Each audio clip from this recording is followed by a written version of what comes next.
Uh, Last week we already talked about uh, the test type and also the test characteristics in the ESP assessment. And then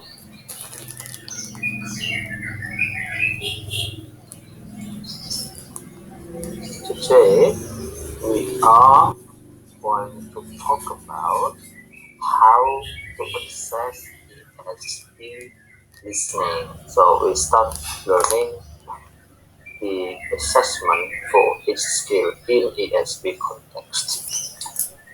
Uh, Actually, there isn't much difference between assessing general English, like what you have learned, and the assessments of listening. Hang on, let me share this screen just.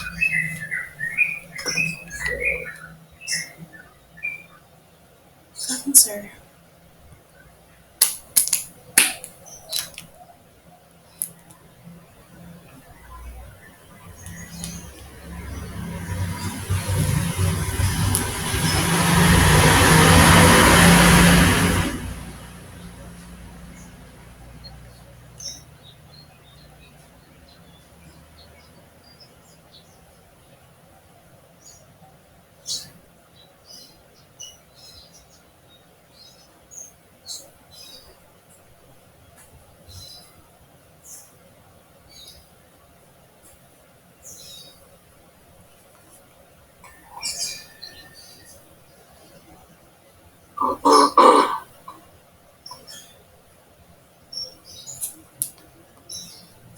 Uh, yeah,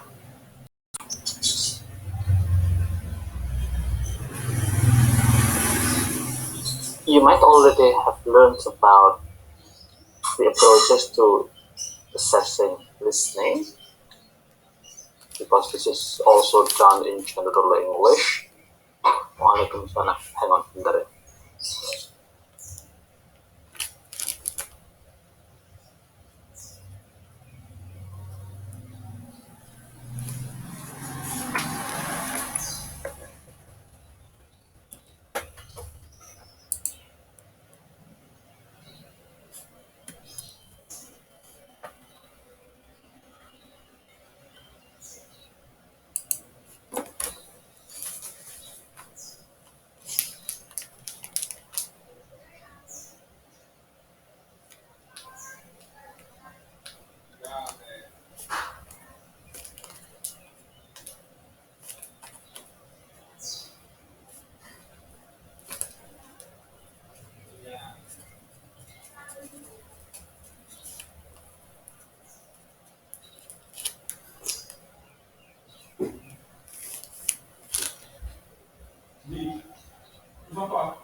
Okay.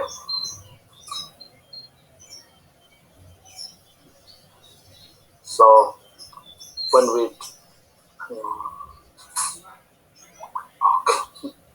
okay, yep. Listening comprehension, as I have written here, is an active process of constructing meaning, like reading as well, that is done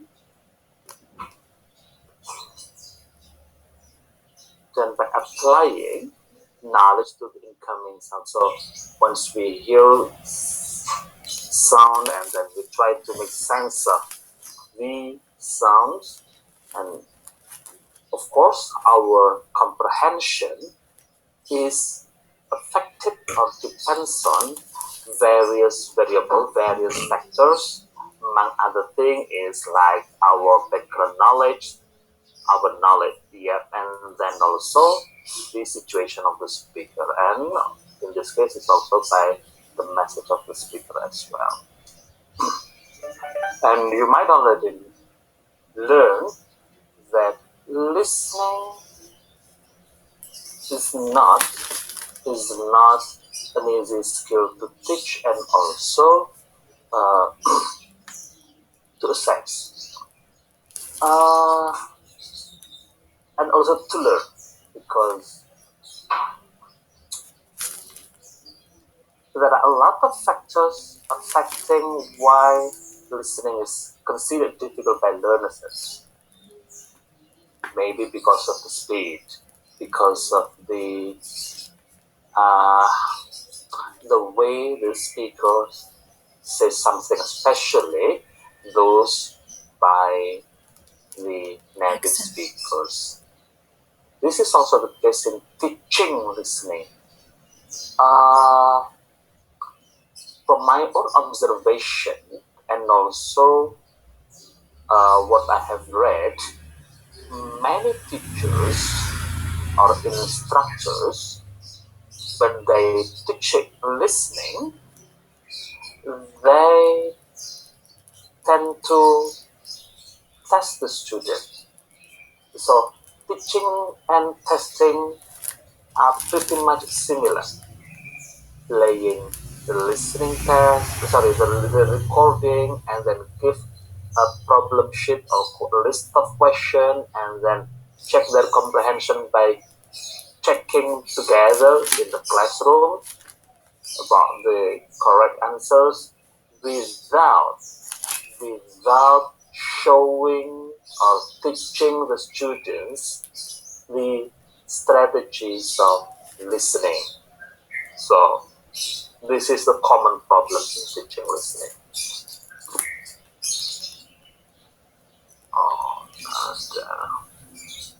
Okay. As I have mentioned before, that ESP listening is not that different. It's not different from listening for general purpose. So this is also happening in terms of the task type. So you might have learned about the task types of listening assessment when you took ELT assessment. So actually, the task type is similar. What makes difference is only the contact, the specificity, the situation. As I have mentioned before in the previous meeting, it should be based on the situation analysis of the target language use. Jadi pembedanya hanya pada aspek spesifitas, seberapa spesifik konteks dari tasknya. Kalau general English, konteksnya akan sangat umum, apapun memungkinkan diuji cobakan. Sedangkan kalau untuk ESP, ya konteksnya sesuai dengan topik atau vokasi yang diteskan. Seumpama, the purpose is teaching, testing ESP for English teachers or math teachers. Ya, berarti akan spesifik untuk mereka konteksnya. For nurse, ya tentu listeningnya terkait dengan dunia nurse. Sehingga kalau general English situation apapun applicable. Dengan task type-nya, jenis tesnya itu tidak ada perbedaan.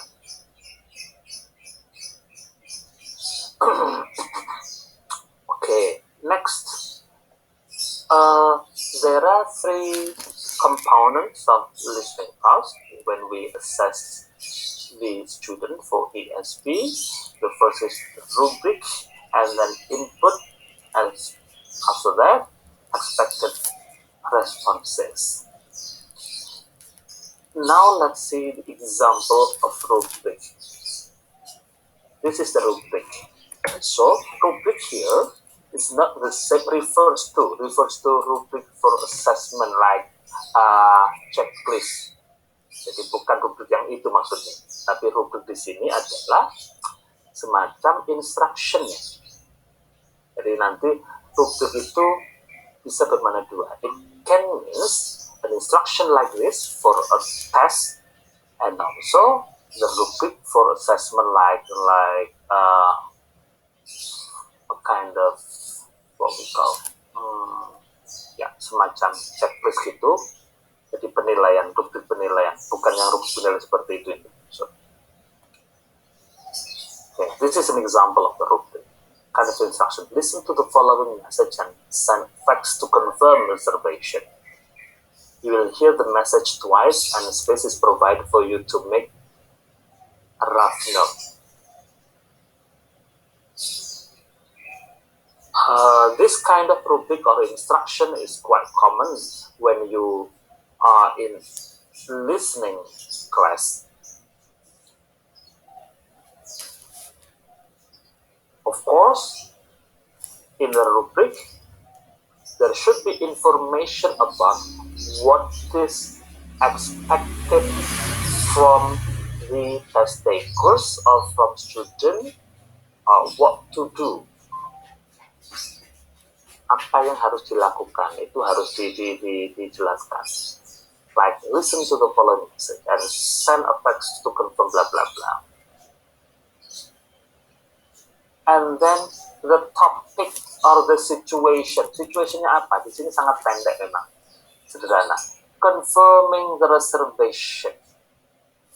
Refer to the price list in blah blah blah. Jadi konteksnya adalah membuat reservation, confirm reservation.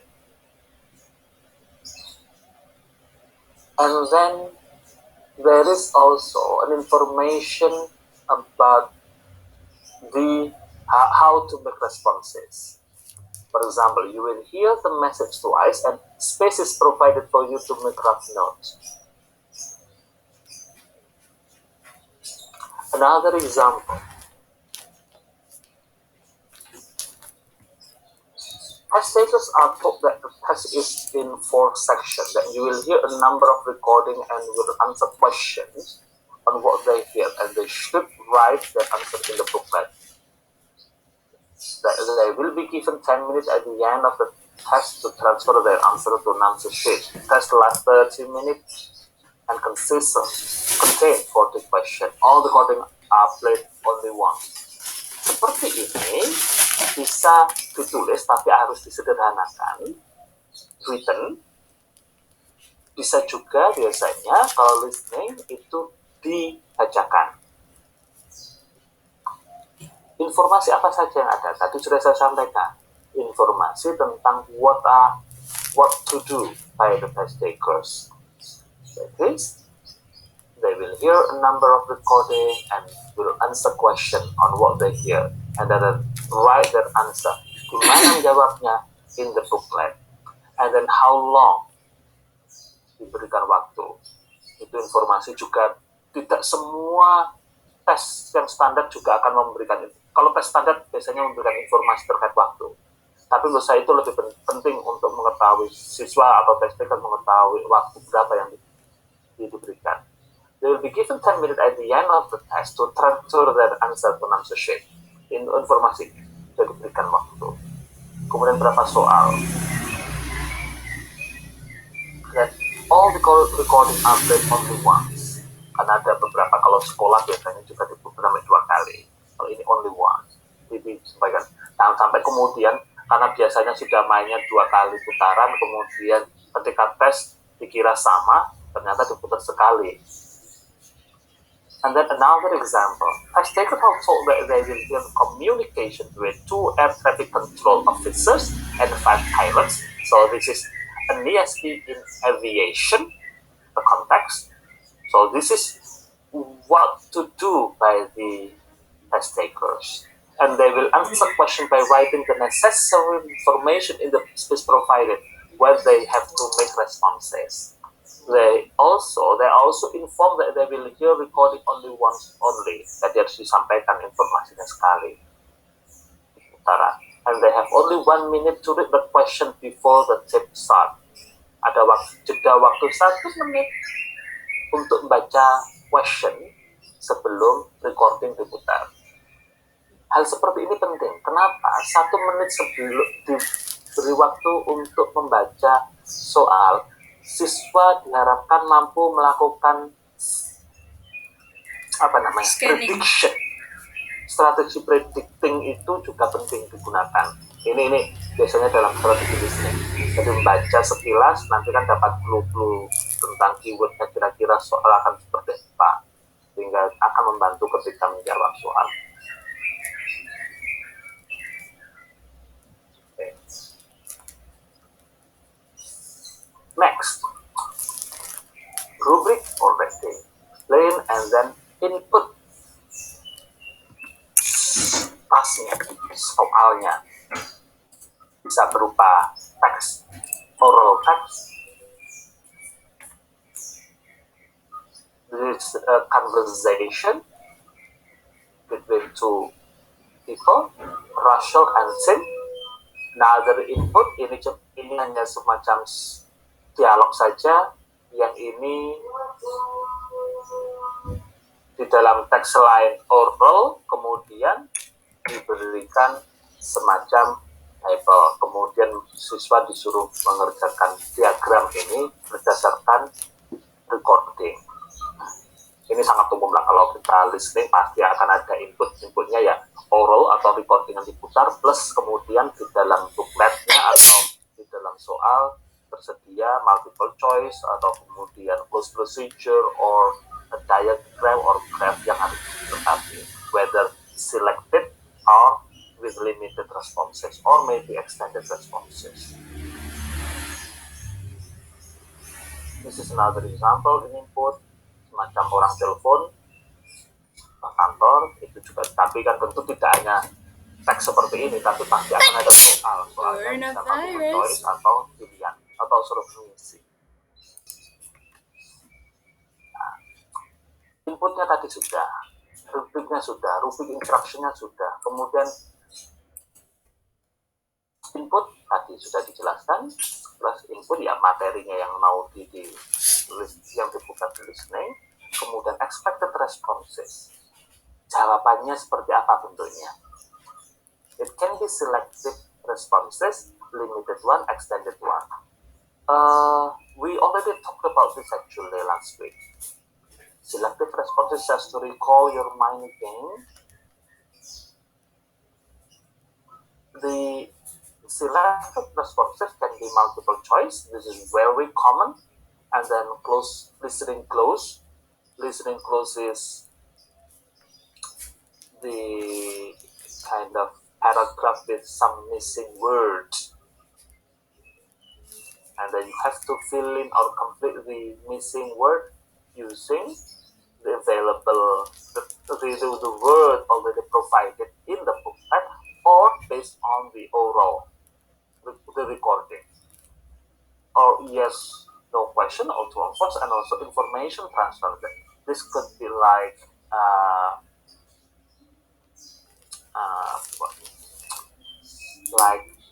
a graph or a diagram, and then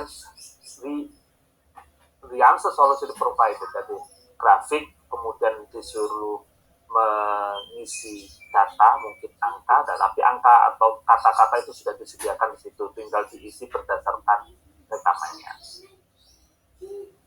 Information transfer. This is an example. Target situation, aviation, so di kalangan penerbangan ABC. Target language is dealing with abnormal situation, illustration on board, reporting to the air traffic controller. Must listen to the dialogue and answer the question. Misalnya, example of assessment of pronunciation and listening. Jadi tes listening bisa juga disambungkan dengan pronunciation. Example of selective response listening. Jadi contoh yang lain bisa seperti ini. Situation tadi itu di aviation, sekarang di banking. Target language performing a financial check, come with a customer and making suggestion and advice. Okay, customer that is having a financial checkup with a bank employee, listen to part 1 of the interview and pick the Southern Star Bank product and sell it to second users. Now listen to the customer's advice and suggestion. Part 2, make note in advice column. Jadi kalau tinggal klik ngisi tik itu saja berarti kan jawaban sudah tersedia sehingga disebut selected. This is another example, multiple choice. Ini yang paling sering dan paling mudah untuk pengerjaannya, administration. Tapi buat soalnya tidak mudah.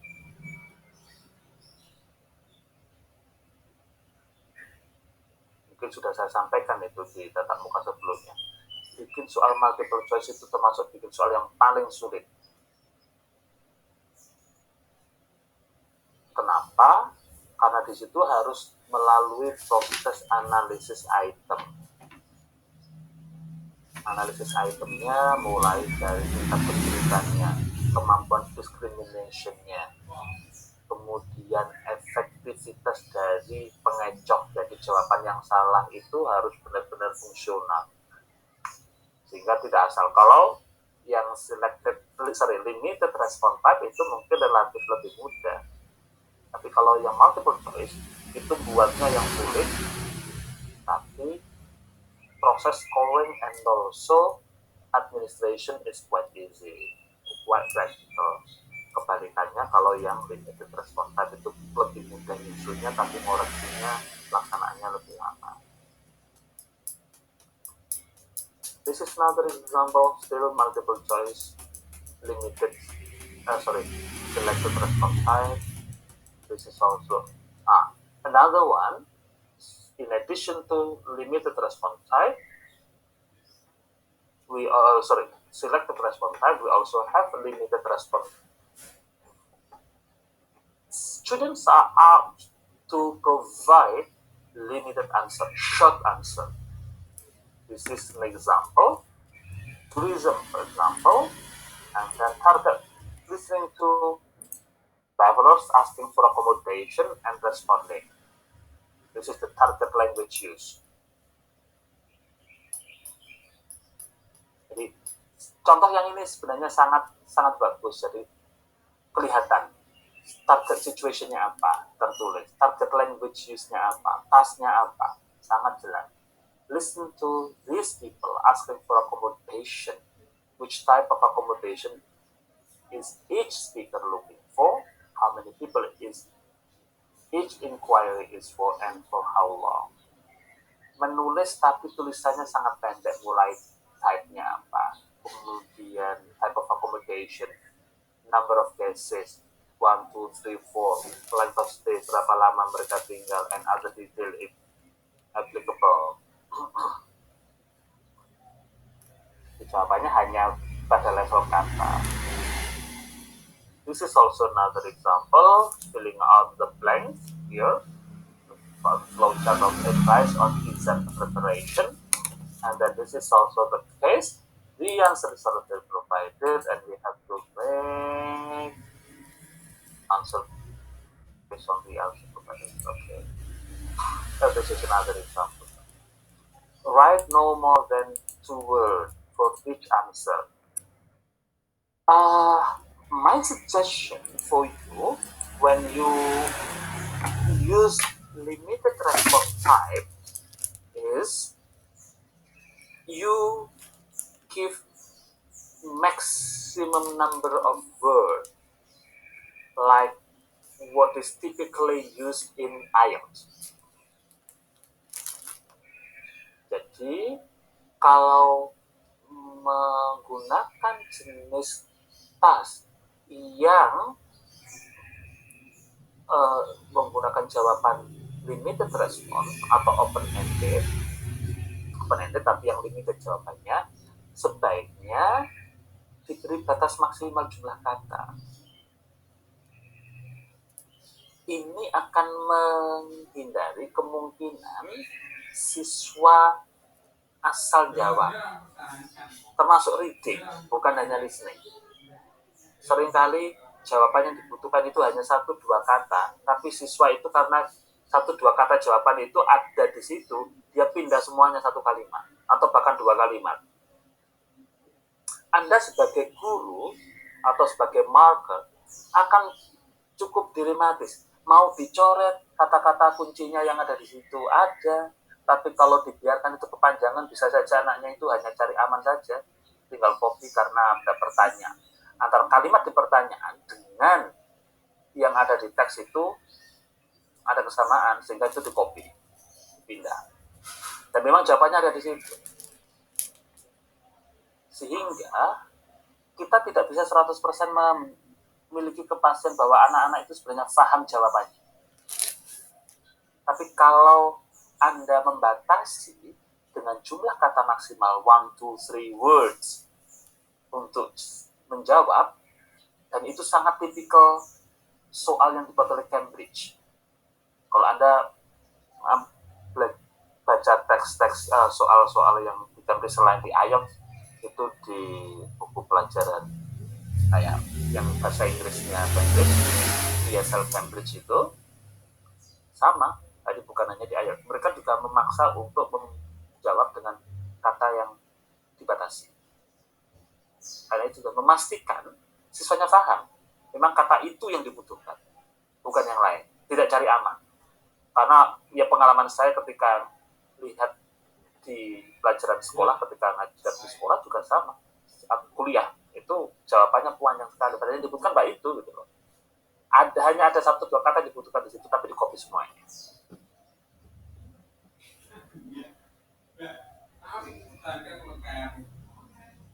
This is an example of listening close.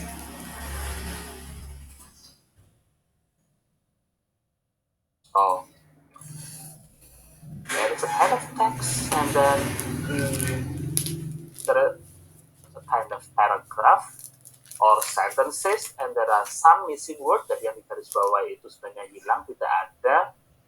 Nah, itu yang harus dilengkapi oleh siswa or test takers based on the recording. Ya, siswa harus mengisi ini yang cetak miring di garis bawah itu adalah kata yang hilang yang harus diisi berdasarkan teks listeningnya. Ini bisa disebut dengan definition of listening close task. Dan ini juga sangat umum.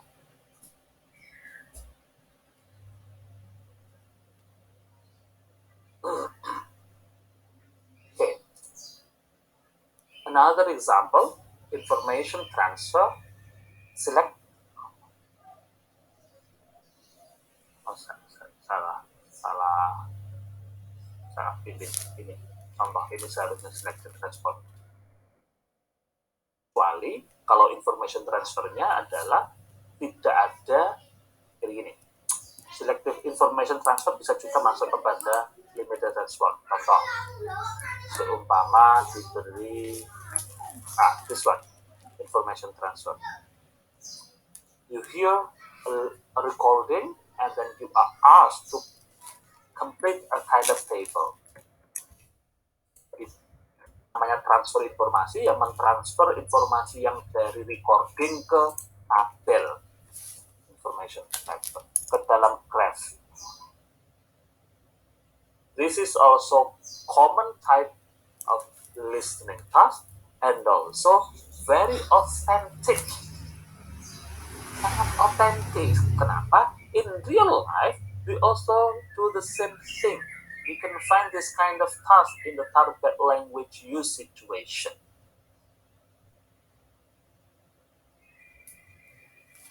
And this one, yep. Step picture cube option used in by click on single photograph is presented, and then you real 4 different statement must choose one of the describable photograph. Oh, ini yang harus masuk selected response type. And then another type.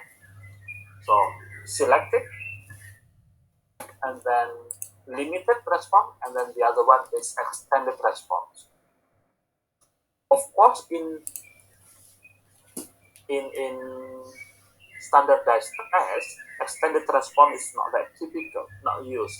Typically, they use selected and also limited response because of practicality principle. So, decodification, communicative stimulus response task, and authentic listening task. This is also used in uh, general English. So this is an example. Dictation is widely researched genre of assessing listening comprehension. In a dictation, test takers hear a passage, typically 50 or 1 to 100 words, recited 3 times first at normal speed, then with long pauses, with phrases of natural word group, during which time test takers write down what they just heard, and finally at normal speed once more they can check their work and proofread. Uh, this can be this can be applicable maybe in classroom assessment ESP. Jadi di dalam belajar ngajar ESP kemudian Anda bikin assessment dictation bisa digunakan, tapi kalau untuk tes standar itu tentu tidak lazim karena ini juga makan waktu. This is an example interpretation at intermediate level of English. So, first reading, natural speed, no pauses, test takers listen focus. Second reading, slow speed, pause at each or break, and then test taker write. And then third reading, natural speed again, test takers check their work.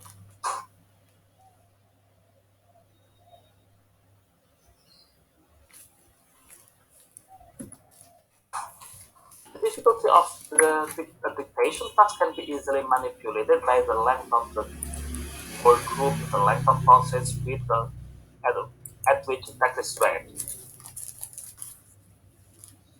and the complexity of this concept. So we can what we call modify the dictation task in terms of the speed, in terms of the complexity of the discourse, the grammar, the vocabulary.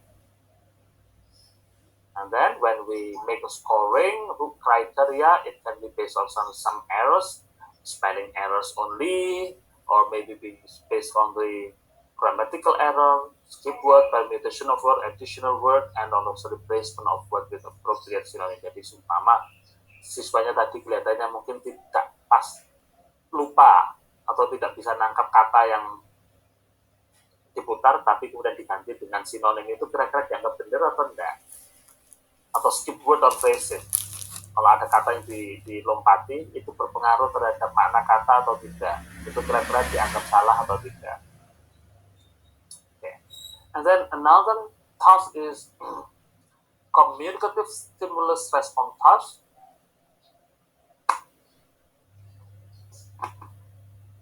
This is another type of popular genre of an assessment task in which the test taker is presented with a stimulus monologue or conversation and then is asked to respond to a set of comprehension questions.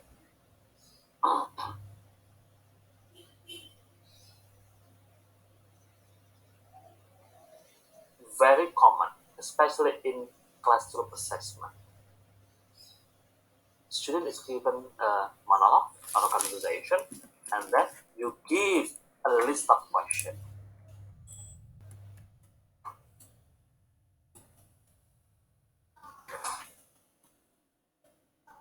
And remember that when we develop listen our assessment, there should be that we try to be authentic because this is also the characteristic in ESP assessment.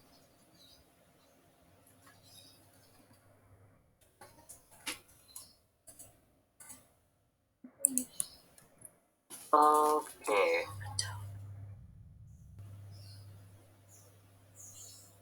Just to recall you, last week, when we talk about the characteristics of test type, we also need to consider the setting, physical characteristic, participant, who are the participants, and then also time for the task, how long it should be done, and the characteristics of rubric, rubric dan instructionnya tadi, structure, time allotmentnya berapa, bagaimana kemudian scoring, and also the targets, language situation should be yang dinilai nanti apa, situation seperti apa, apakah yang mana ditunjukkan accent, vocabulary, grammar, or simply the information even.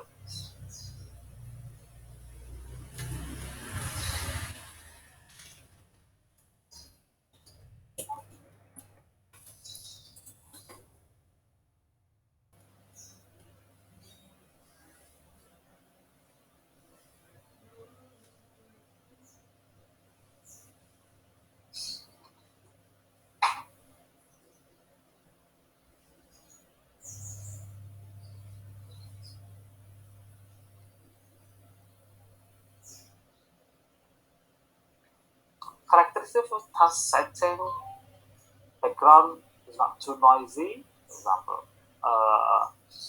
when you have a listening class or maybe listening test, the the recording there might be noise as well, and this is intentionally embedded actually. Jadi memang biasanya kalau kita ada kelas Disney, ada recording diputar, ada suara noise di backgroundnya, di background ketika orang bercakap-cakap.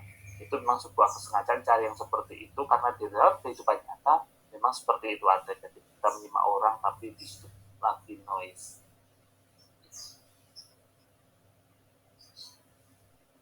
Tapi itu juga tidak boleh terlalu sehingga terlalu mengganggu, apalagi ini untuk non-native speakers. Sehingga beberapa orang mereka ada yang kemudian prefer quiet time. Jadi, jangan sampai, apalagi kalau waktu pelaksanaan tes recordingnya sendiri sudah ada background noise-nya, kemudian ketika melaksanakan tes atau membuat assessment, classroom assessment di dalam kelas, di luar, di dalam kelasnya juga noise.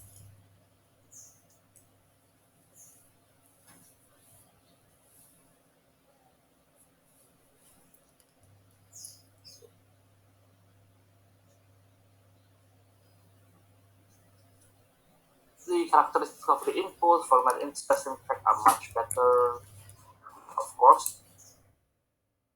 The topic, as long as they are related to the need of the student, they might be motivated, interesting for them. Jadi selama topiknya itu berkaitan dengan kebutuhan mereka, dengan minat mereka, ya kita meyakini bahwa itu akan interesting for them. And then language of input, ya, think about the grammar, discourse, pragmatic, and sociolinguistic competence terkait dengan komunikasi. Topical knowledge, ya, topiknya itu harus relevan dengan background knowledge. Kalau tadi kan sudah, kalau kehidupannya dia pesertanya adalah aviation, ya tentu topiknya terkait aviation.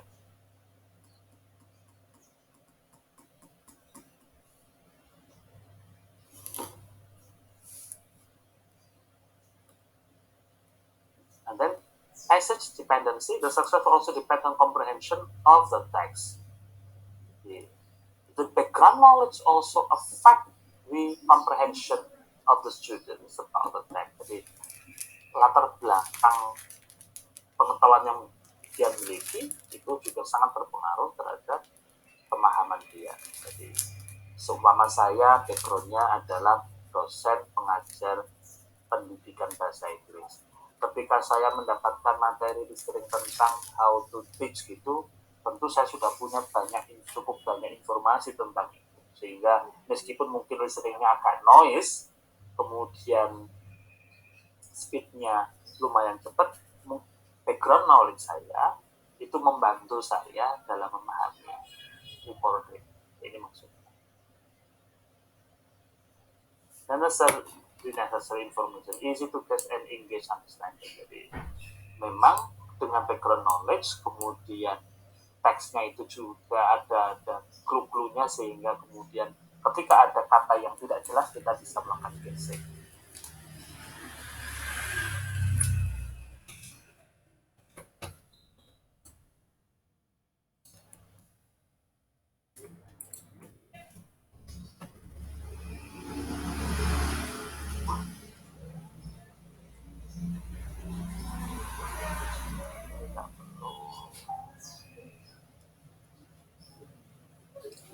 Okay, that's the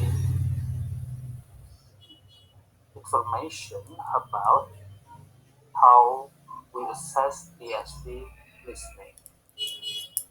Any question? Me, sir, may I? Yes, sure.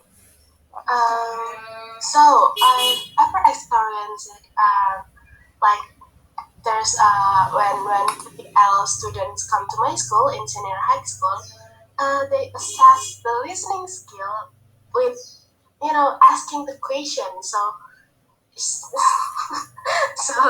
they assess listening with speaking.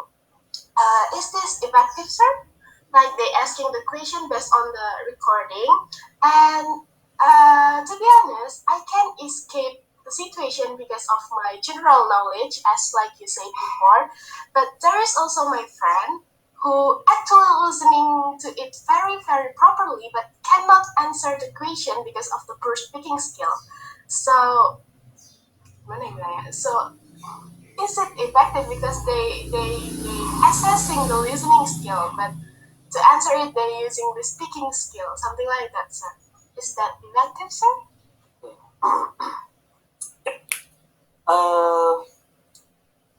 In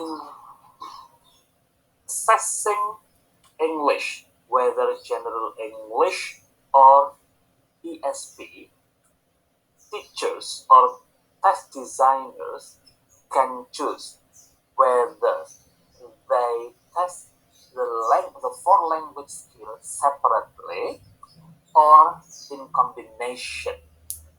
For example, I can test this listening skill separately. Of course, I focus on the this, for example, and then I play the recording, give a problem sheet, a list with a list of questions, and then ask them to complete, for example, information transfer.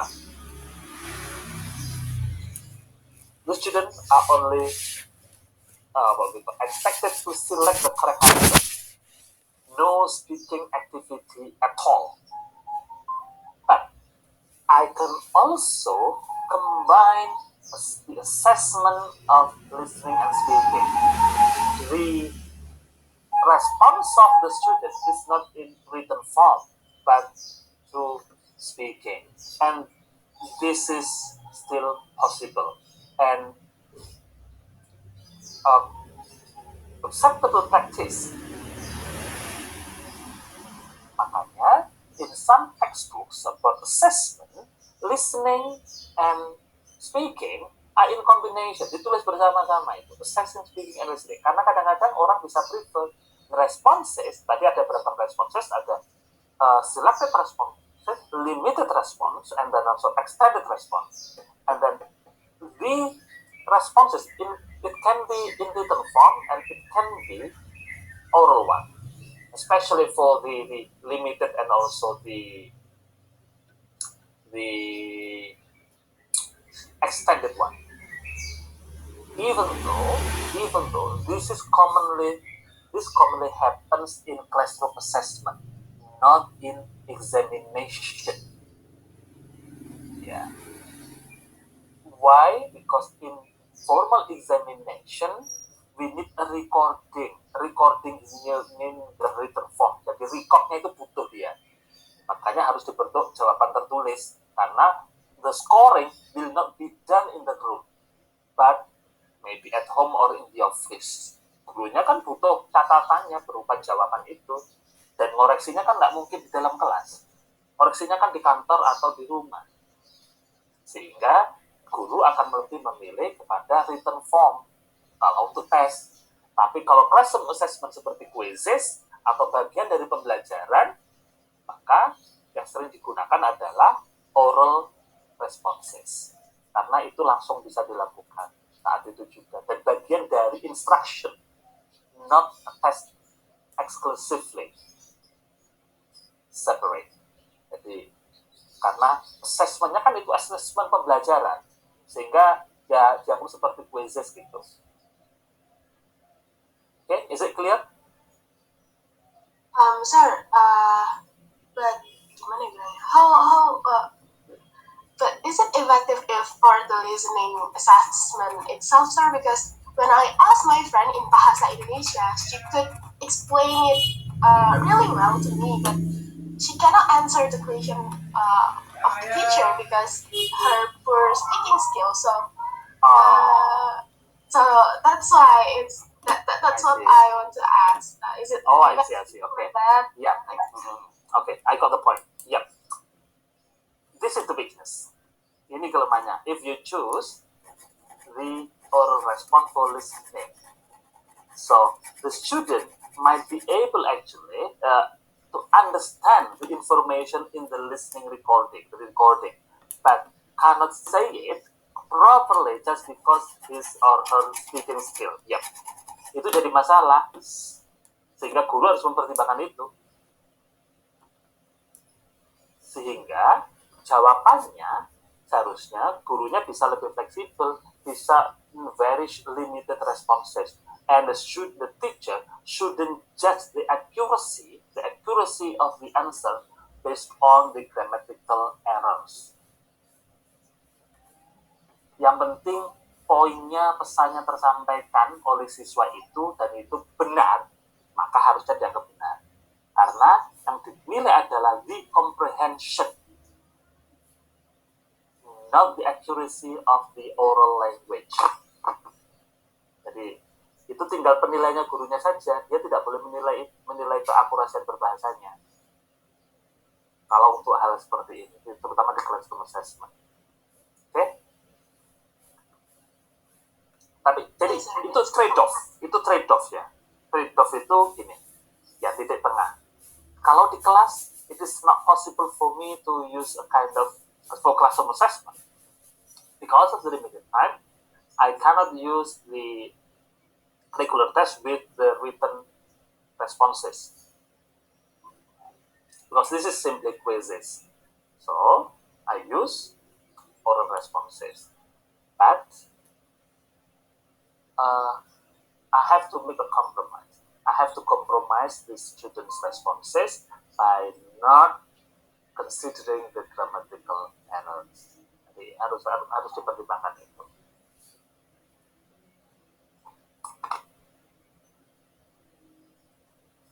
Okay. Any other questions? Thank you, sir.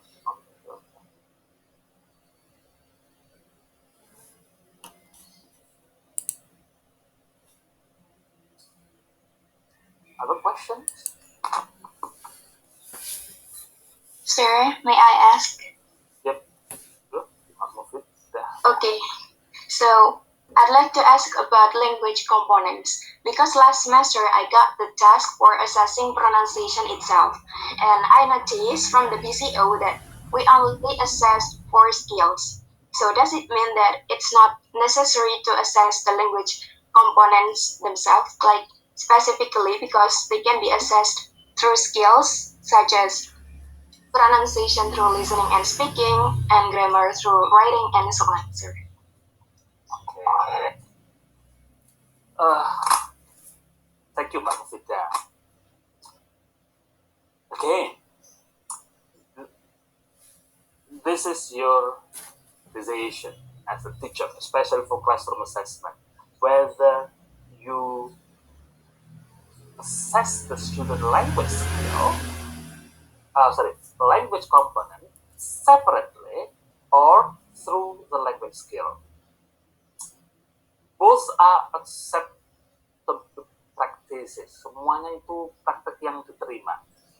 So, think again back to the principle of assessment about practicality for classroom assessment teacher. Jadi, untuk guru yang dipertimbangkan adalah practicality.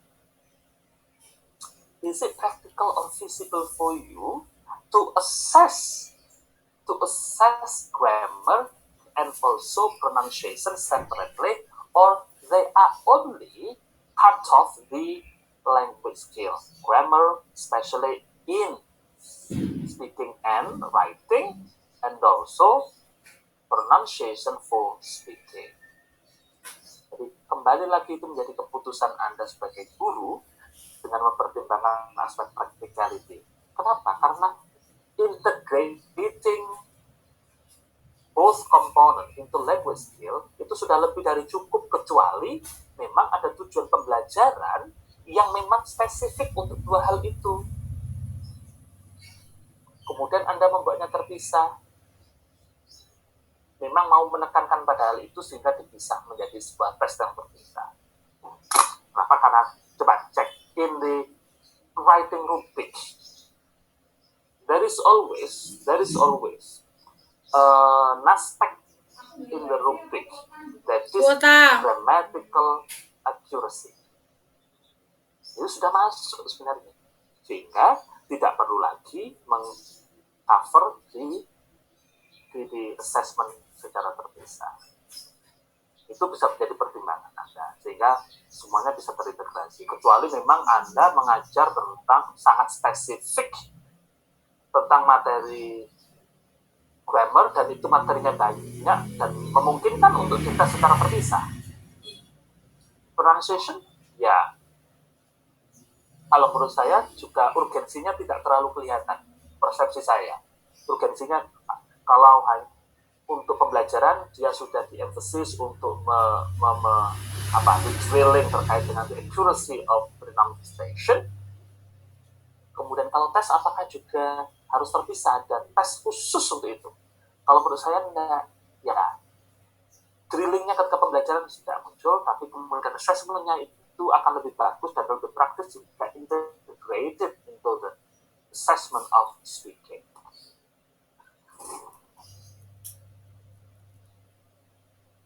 Alright, sir. Thank you so much.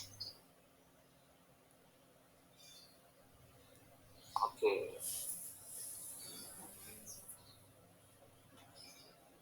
So I can conclude that there was a teacher who assessed grammar only, so it's like the students need to change the part of speech from noun to adjective is the correct way to assess vocabulary. Is that how? Not incorrect way.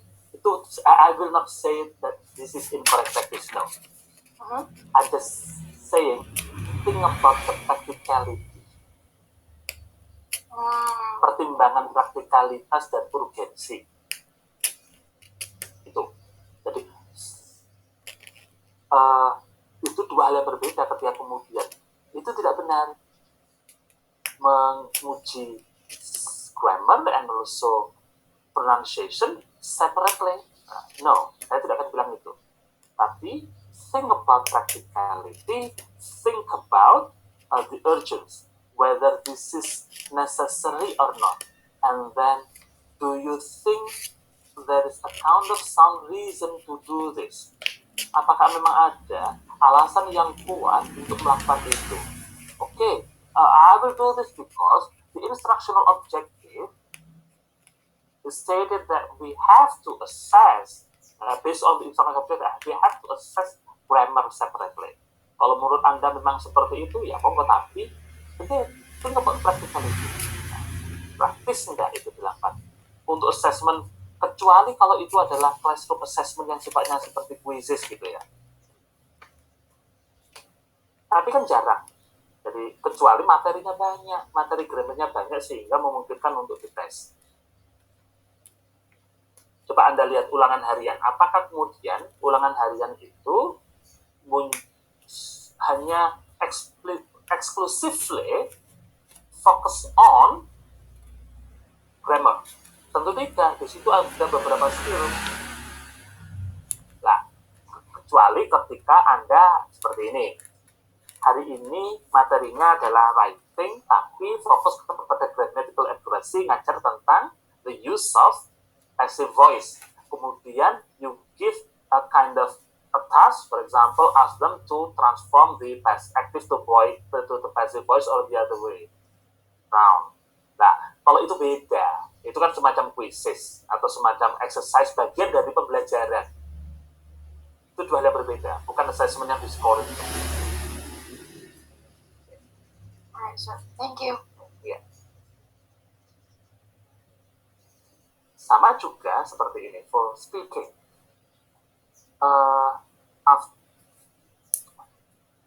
This assessment is part of the the instruction.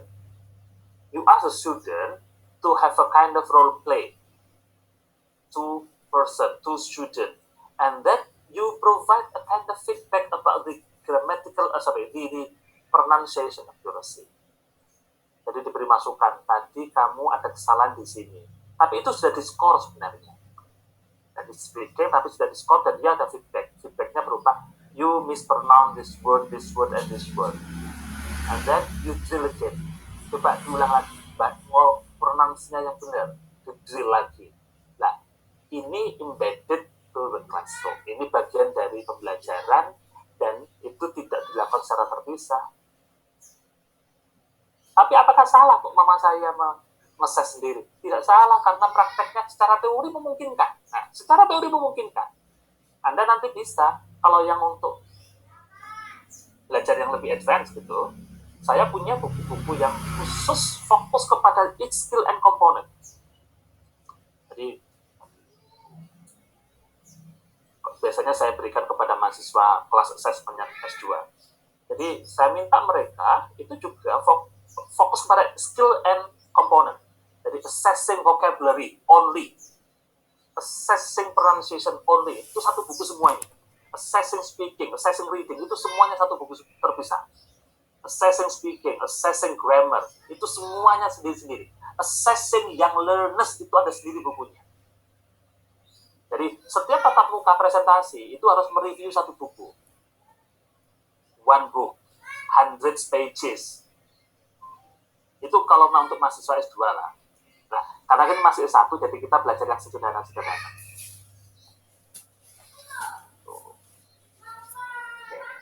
Apalagi kalau nanti sudah S3, assessment-nya tentu kan lebih sifatnya menggunakan teori-teori kritis, bukunya Vulture, atau yang lain. Kalau yang S3. Termasuk juga tentang developing model, kemudian buku-buku yang agak sulit seperti miliknya Bachman dan Purpura.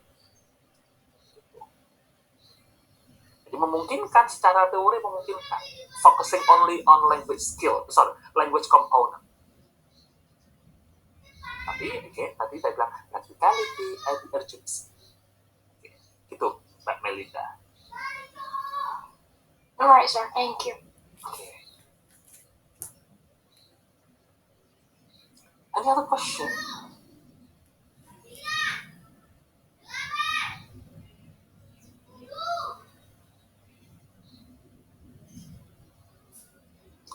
Oh yeah, for next week,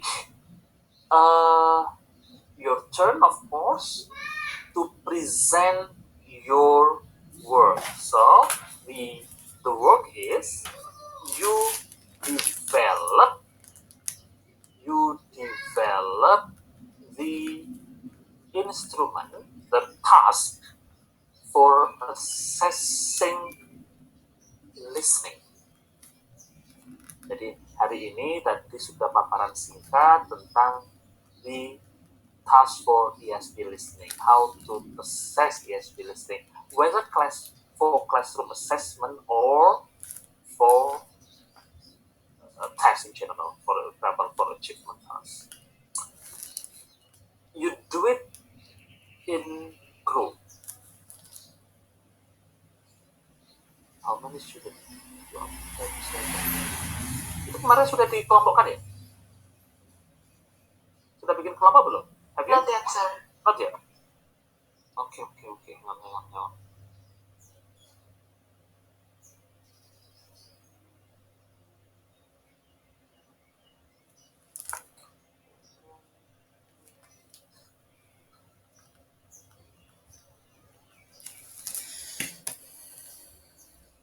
There are 27 students, sir. 27. How much group we should make? Okay. Let me see. ESP 1, 2, 3, 4. 1, 2, 3, 4. 4.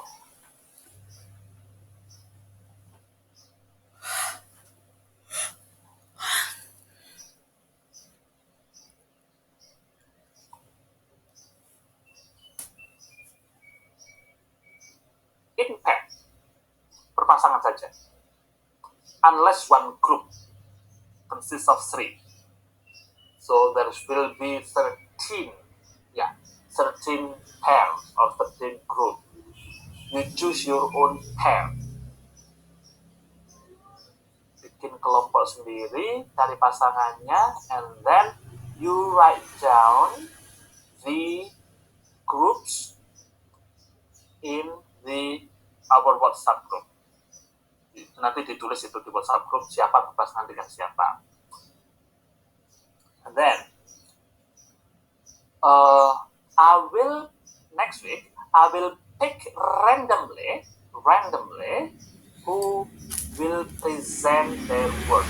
Saya akan pilih secara acak siapa. Karena tidak mungkin 13 kelompok itu mungkin akan bisa semuanya ditampilkan. Karena banyak dalam waktu 2 jam. Sehingga mungkin akan dipisah. Tidak akan semuanya ditampilkan, hanya sebagian saja. Tapi yang lain semuanya harus siap. Hanya dibuat random. And then, when developing listening task, should we provide the recording? No, you don't need to provide the recording. Jadi tidak perlu. Karena ini baru belajar membuat tasknya. Beda kalau nanti sudah yang you develop your own test. Kalau yang developing your own test, itu harus ada listeningnya. Tapi kalau ini, tidak perlu disertakan recordingnya.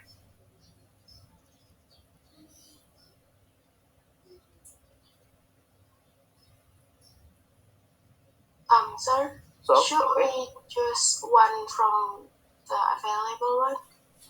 Jadi milih salah satu atau gimana, sir? Pilih salah satu. What do you mean with choosing what? The instrument.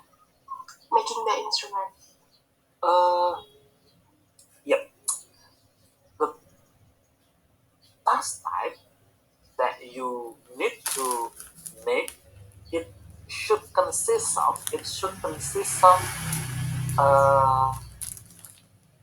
the one with selected and limited response task.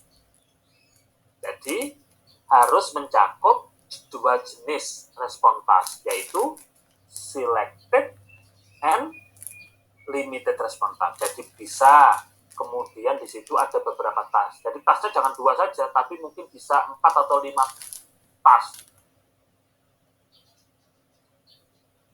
Tapi terdiri dari 2 jenis. That is, selected response type bisa berbentuk multiple choice atau true or false, bisa kemudian digabungkan dengan limited response type seperti tadi information transfer seperti table, kemudian bisa juga kemudian menjawab dengan singkat no more than 2 with no more than 2 or 3 words seperti tadi. Jadi bisa nanti terjadi 4 atau 5 jenis task. Jadi mungkin jenis yang multiple choice it consists of 5 questions or 4 questions, and then true false only 3 questions, and then information transfer like in completing a table or graph consists of 5 questions, and then after that you add one more close procedure with 5 questions. So semuanya mungkin terjadi 15 sampai 20 question. Dan semuanya harus dalam konteks ESP. Konteksnya ESP. ESP-nya harus spesifik. Kalau Anda milih nurse, ya harus tentang nurse semuanya. Kalau terkait dengan tadi aviation, silakan aviation. Dalam bisnis atau secretary semuanya. Jadi harus di dalam konteks yang sama. Makanya saya tidak minta ada recording. Kalau ada recordingnya kan Anda harus buat sendiri. Dan itu kan kesulitan carinya. Atau untuk traveling, ya Anda harus konteksnya traveling semuanya. Tourism. Okay. Is it clear? Sir. Okay, Melly, go ahead. Melly? In form of word or PPT, sir? Up to you.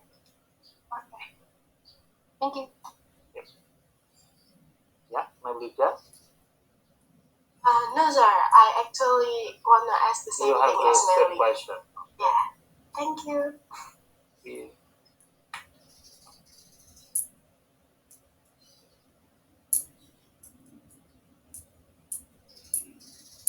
other question?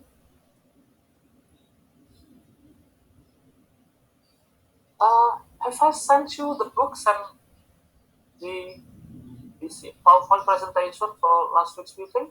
Have I? The book or the books? PowerPoint, sir? Have I? The book and PowerPoint? Have I?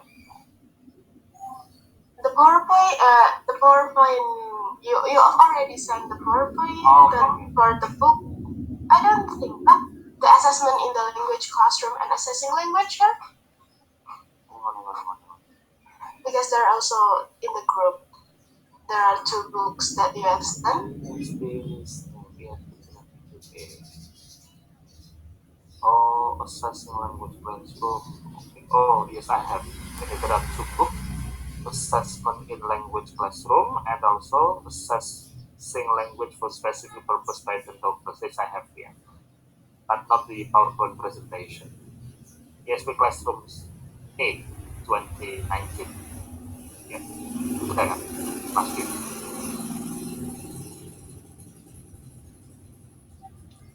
Of course, you can also use other sources available in the internet or from other from the library if you have access to it.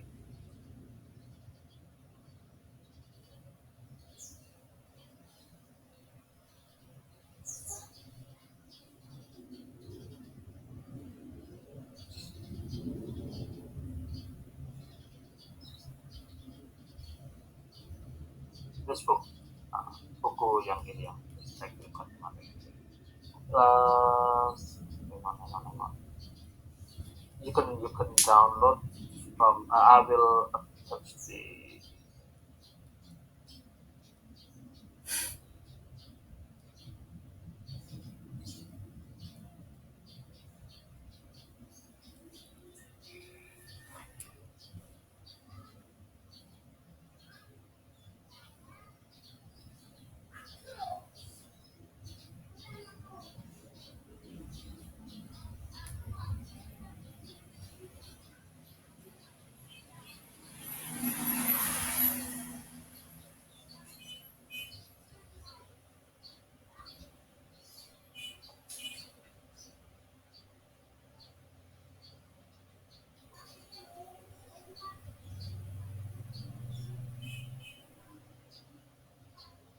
I have attached the PowerPoint presentation for today's meeting in the chat box. Still uploading in progress. 5 MB.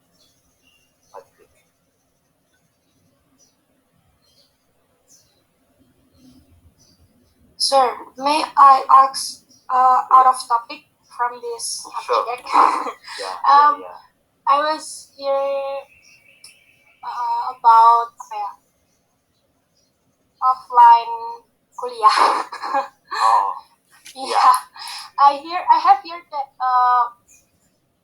the university that located in Surabaya have to have offline kuliah start.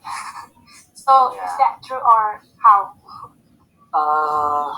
We are now preparing for the hybrid classroom. Jadi memang kita sedang menyiapkan kuliah hybrid. Jadi tidak full PTM tatap muka, semua mahasiswa boleh datang belum.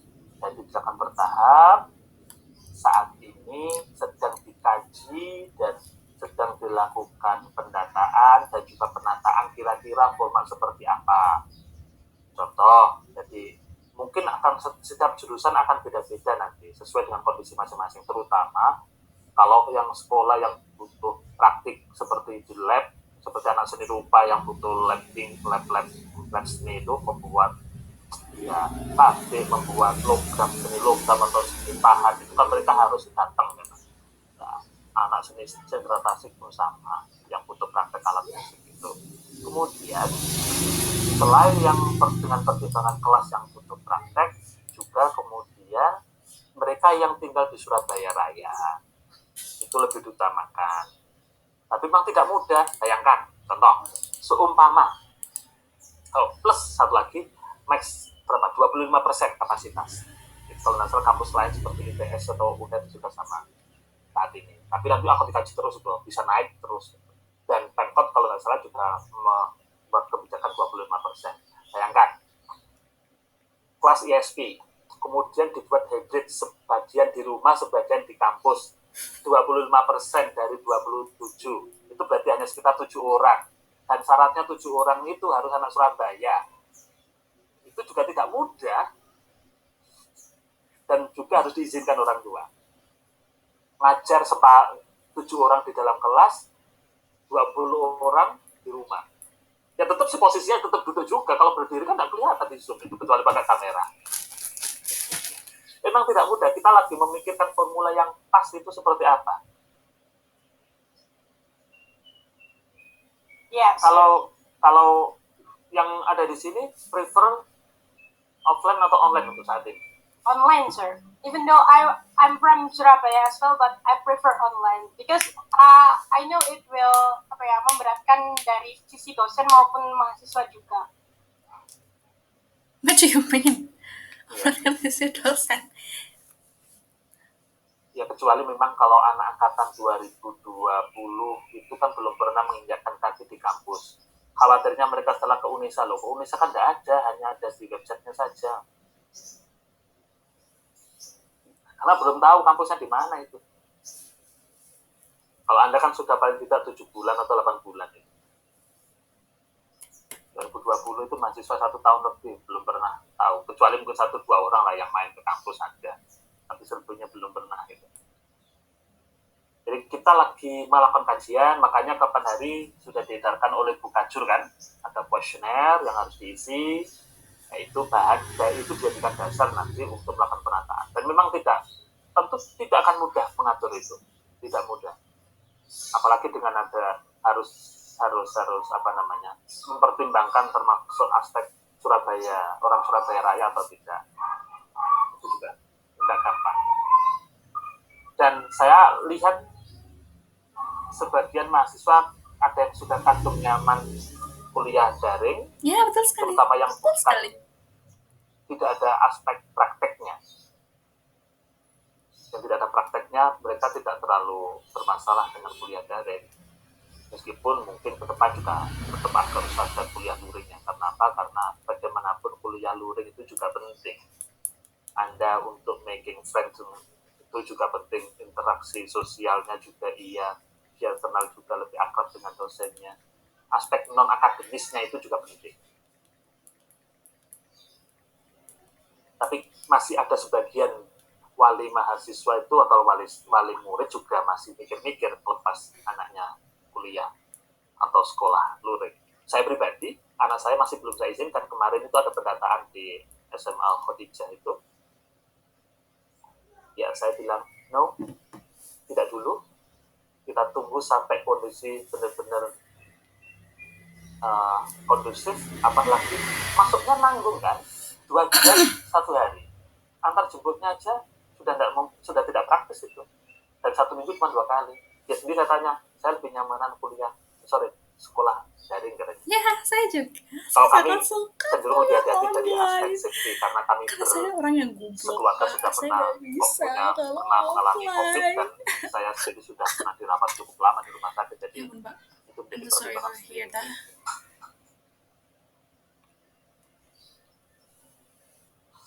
Oke, jadi itu. Nanti nunggu kabar lebih lanjut dari jurusan seperti apa. Karena itu nanti wilayahnya di jurusan. Oke. Ya. Terutama anak-anak yang kos itu kan juga tidak mudah. Mereka kos ternyata hanya kuliahnya 1 mata kuliah, dan itu tidak bisa datang setiap minggu karena harus bergantian dengan temannya. Itu mas bayar kos mahal. Ya, betul sekali. Biaya kosnya, betul. Makanya dan safety juga belum terjamin. Ya memang tidak mudah, baik dari sisi bukan hanya pengelolaan kelas, tetapi juga ongkosnya akan naik juga kebutuhan pokoknya mahasiswa. Kalau hanya untuk 1 mata kuliah yang 1 minggu sekali itu tidak worth it itu. Oke, jadi gitu. If there is no more questions, then we can end the class. But remember about the assignment. Jadi assignmentnya coba dikerjakan dengan sebaik-baiknya. In fact, you can develop by yourself. You can adapt, tapi jangan adopt. What I mean adopt is tinggal comot-comot dari yang sudah ada, tidak dimodifikasi sama sekali. No. Jadi buat sendiri dengan mengadaptasi dari tas-tas yang sudah ada. Tapi yang sudah ditentukan, jadi oke, saya menggunakan tas seperti ini. Nanti soal saya akan terkait dengan tourism semuanya. Jadi adaptasi.